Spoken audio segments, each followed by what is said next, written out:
Benvenuto in questo video relativo alla PWM, Power With Modulation e del Duty Cycle. Moltissimi conoscono questo argomento. Questo argomento è il primo video mediante il quale vedremo come poi applicarlo nel PLC S7 1200 o 1500. Mi è sembrato doveroso, prima di vedere in che modo possiamo utilizzare questo PWM nel PLC, col PLC, dare una introduzione semplice, non lunga, per stabilire, per ricordare cos'è il Power With Modulation. Bene, vediamo cos'è questo Power With Modulation. La domanda che ci chiediamo è: possibile generare un segnale analogico utilizzando un segnale digitale? Un segnale che è sempre on-off, on-off, può diventare un segnale analogico, quindi con una gamma di valori compresi tra l'on e off, cioè tra il minimo e il massimo? Sì, e il PWM è proprio la tecnica utilizzata per generare, ma possiamo dire emulare, perché non è un vero e proprio segnale analogico, ma è un'emulazione senza essere effettivamente analogico. Ma in fondo, cos'è il PWM? Traducendolo in italiano significa modulation, modulazione di un segnale ad impulso. Di quale modulazione si parla? Si parla della modulazione della larghezza dell'impulso, cioè di questa larghezza qua del periodo.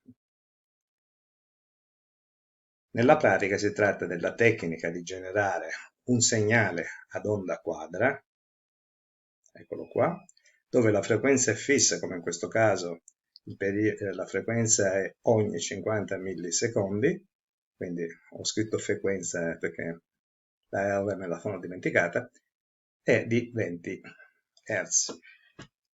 Andiamo più nel dettaglio. Quindi in un segnale digitale, come sappiamo avendo solo due stati 0, 0 off, 1 on, immaginiamo di voler comandare un motore. Cosa succede se abbiamo solo due stati? Che se lo stato è 0 il motore è fermo. Se abbiamo 1, se è on, il motore gira alla massima della sua velocità, massimo numero di giri.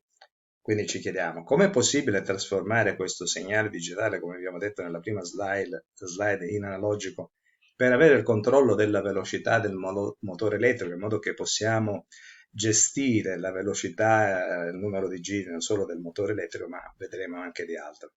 Proprio come dicevo prima, modificando l'andamento del segnale all'interno del periodo.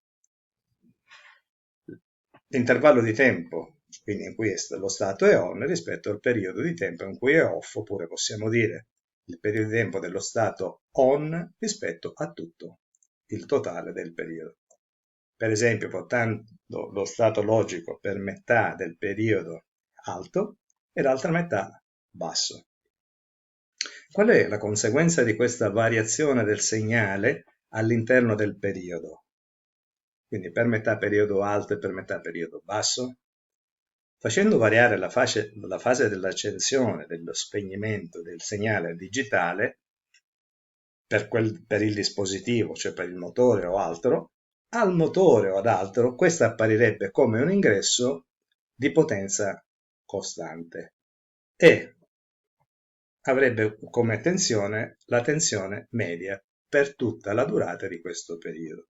Quindi se in questo caso è un segnale da 0 a 5 volte per Arduino, da 0 a 24 volte per il mio PLC, se per metà periodo è 24 volte e per metà periodo è 0 volt, per il nostro dispositivo lui considera il valore medio della tensione, quindi considererà un valore medio per il periodo, la potenza e la tensione sarà di 2,5 volt se stiamo lavorando in Arduino, 12 volt se stiamo lavorando applicandolo al nostro PLC. Quindi con un valore di tensione media per tutta la durata del periodo del segnale il motore riceve metà della potenza data dal segnale stesso. Così andiamo a individuare cos'è il duty cycle, ciclo di lavoro. L'intervallo di tempo in cui lo stato è alto rispetto al totale viene chiamato duty cycle. Quindi il duty cycle è uguale al tempo in cui il segnale è on diviso tutto il periodo ed è espresso in percentuale. Qui vediamo degli esempi. Se il valore rimane off per tutto il periodo, è un duty cycle dello 0%. Se per un quarto del periodo è il 25, e quindi il valore medio sarà di 6 volt su 24, duty cycle di 50% 12 volt, duty cycle del 75% 18 volt, duty cycle al 100%, il valore medio ovviamente tutta la durata 24 volt. Ma l'aspetto interessante è che non è che devo per forza assegnare al duty cycle 0, 25, 50 o tutte questi 5 esempi. Duty cycle posso utilizzare qualsiasi percentuale compresa tra 0 e 100. Posso usare 12, 11, 22, 54, 51 e così via. Quindi nell'esempio, nel caso in cui vogliamo una tensione nulla, sarà 0. Nel caso vogliamo una tensione la metà, faremo il 50%. Quindi, ricapitolando, variare il parametro del duty cycle del segnale ci permette di ottenere una tensione variabile, dipendente dal rapporto tra la durata dell'impulso positivo e quella del totale. Quindi se agiamo sul duty cycle possiamo variare la tensione media e quindi possiamo controllare la velocità del nostro motore. Passiamo alla prossima slide, dove possiamo utilizzare il PWM. Un'uscita PWM viene comunemente utilizzata, come abbiamo capito, come abbiamo sentito, il controllo della velocità del motore da una posizione di fermo fino alla sua massima velocità. Quindi possiamo regolare la velocità. Possiamo anche controllare la posizione di una valvola da chiusa a completamente aperta. Immaginiamo una valvola proporzionale. In TIA Portal, ad esempio, le uscite di impulsi veloci possono essere comandate. Il PLC S7-1200 ha la possibilità di avere 4 uscite programmabili come PWM oppure come Pulse Train Output PTO. Il PTO utilizzato nelle istruzioni di controllo del movimento. Comunque, ogni generatore di impulsi può essere assegnato o all'uno o all'altro, ma non ad entrambe contemporaneamente. Come possiamo vedere qua e vedremo nel prossimo video, la durata degli impulsi programmabili nel PLC possono essere dati in centesimi, la durata degli impulsi, in millesimi, oppure in formato analogico S dell'S7 che sappiamo va da 0 a 27.648 come valore digitale. 1 è il tempo del ciclo e, ripetiamo, questa è la durata dell'impulso, cioè il nostro duty cycle.